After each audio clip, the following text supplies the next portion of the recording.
Poursuivons notre testing musculaire analytique et passons maintenant à notre muscle que l'on trouve au niveau de la loge, toujours au niveau de la loge postérieure de la jambe, mais cette fois-ci dans le plan profond. Au niveau du plan profond de la loge postérieure de la jambe, on peut décrire trois muscles qui sont le long fléchisseur de l'hallux, le tibial postérieur et le long fléchisseur des orteils. Nous allons commencer, ou nous allons plutôt insister sur le testing du tibial postérieur. Le tibial postérieur est un muscle qui prend origine au niveau des 2/3 supérieurs de la face postérieure des deux os de la jambe, fibula, tibia. Il a une trajectoire oblique. Il descend pour venir se terminer au niveau du tubercule de l'os naviculaire, au niveau des os du tarse. Et c'est un muscle qui donne des expansions tendineuses à tous les autres muscles. Il donne des expansions tendineuses à tous les autres os du tarse, sauf le talus et premier et cinquième métatarsien. Donc, origine au niveau des 2/3 supérieurs de la face postérieure des deux os de la jambe, partie attenante de la membrane interosseuse, il descend, il chemine, et il se termine, passe en rétro-malléolaire pour venir se terminer au niveau du tubercule de l'os naviculaire avec des expansions tendineuses pour tous les os du tarse, sauf le talus, premier et cinquième métatarsien. Le muscle tibial postérieur est un muscle inverseur pur. Il assure la fonction d'inversion. Et l'inversion, comme vous le savez tous, si on cherche à décortiquer les différents mouvements qui interviennent ou qui sont à l'origine de cette inversion, donc on va parler d'abord du mouvement du varus. Le varus, qui est une composante ou une association de deux mouvements qui sont l'adduction et la supination. Donc, combinaison adduction à la supination va être à l'origine d'un mouvement de varus.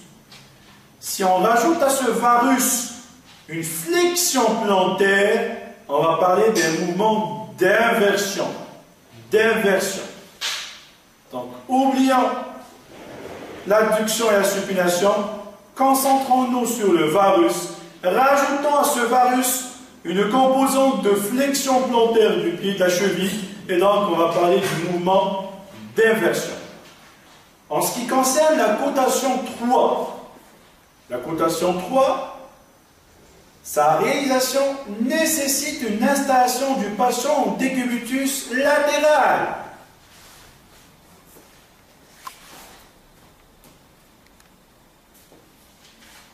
Notre patient sera installé en décubitus latéral.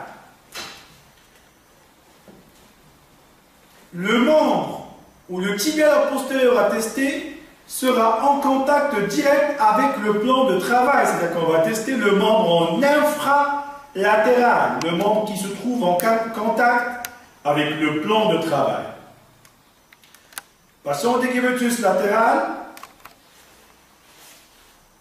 Le pied et la cheville du côté à tester débordent du plan de travail.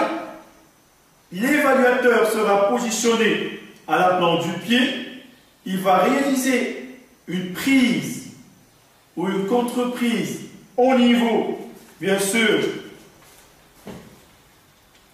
de la jonction tiers distale, tiers moyen du segment jambier, ou si vous voulez une prise ou une contreprise à proximité de la malléole tibiale. Le membre supralatéral sera légèrement dégagé pour pouvoir bien visualiser le mouvement d'inversion. Et après avoir montré au patient le geste et le mouvement à réaliser qui est une inversion, c'est-à-dire une flexion sur une cheville, une talocrurale en flexion plantaire, on demande à notre patient de réaliser un mouvement de varus. Un mouvement de varus, bien sûr, sur une cheville en flexion plantaire. On ne va pas tester sur le varus pur, c'est-à-dire varus sur une cheville en position neutre. La talocrurale doit être positionné en flexion plantaire pour pouvoir combiner cette flexion plantaire au varus afin de parler du mouvement d'inversion. Si le patient parvient à faire le mouvement dans toute l'amplitude articulaire, donc on peut juger que son tibial postérieur est coté à 3. On en profite de la même installation du patient pour, bien sûr, pouvoir tester ce tibial postérieur à 4 et à 5. Les cotations 4 et 5, c'est là où l'on vient d'appliquer les résistances, comme vous le savez tous, d'intensité moyenne pour la 4 et d'intensité de résistance d'intensité beaucoup plus importante pour la cotation 5. Même installation, même positionnement du kinésithérapeute ou de l'évaluateur. Cette fois-ci, on va garder la main de contreprise toujours au même endroit. La seule différence, c'est au niveau de l'application de la résistance. Cette résistance qui sera appliquée sur le bord médial du pied.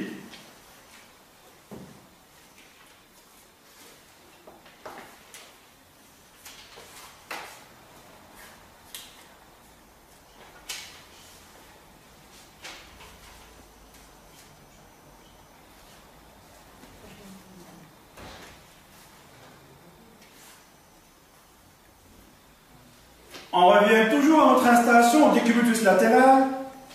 En testant le membre en infralatéral, la contreprise sera réalisée au niveau de la jonction tiers moyen et tiers distal et la résistance pour la cotation 4 qui sera positionnée au niveau du bord médial du pied comme ça a été schématisé par la main en blanc, les deux mains en blanc.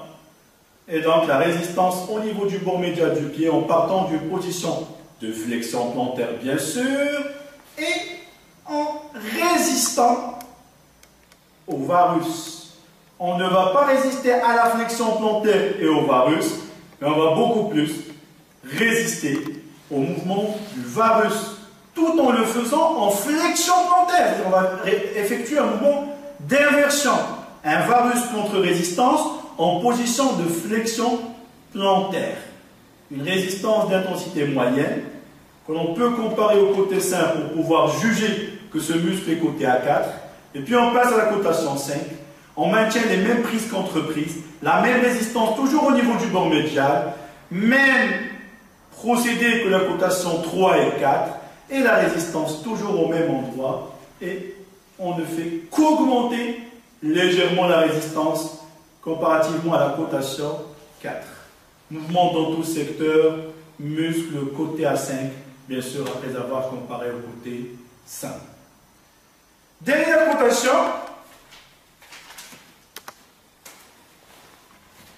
c'est la cotation 2. Pour la cotation 2, notre patient sera installé en décubitus dorsal, un coussin sous les deux genoux pour délordoser la région lombaire et pour obtenir une détente du muscle triceps sural. Donc un coussin sera placé sous les deux genoux dans un but de délordoser la région lombaire, de soulager et de respecter, pour pouvoir respecter la courbure lombaire et bien sûr pour pouvoir obtenir une détente du triceps sural. Bien sûr, on démarre d'une position indifférente de la cheville et on demande à notre patient de réaliser le mouvement d'inversion bien sûr, c'est-à-dire combiner un varus à une flexion plantaire de la talocrurale. Combiner un varus à une inversion, à une flexion plantaire de l'articulation talocrurale. Et le mouvement, bien sûr, qui sera mentionné à l'aide d'une flèche, c'est le mouvement de varus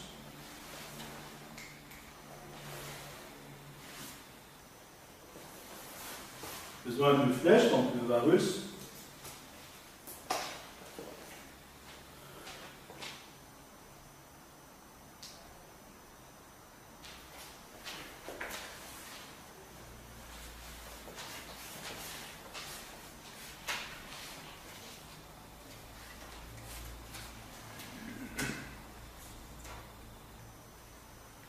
Donc, le mouvement sera réalisé dans le sens de l'inversion.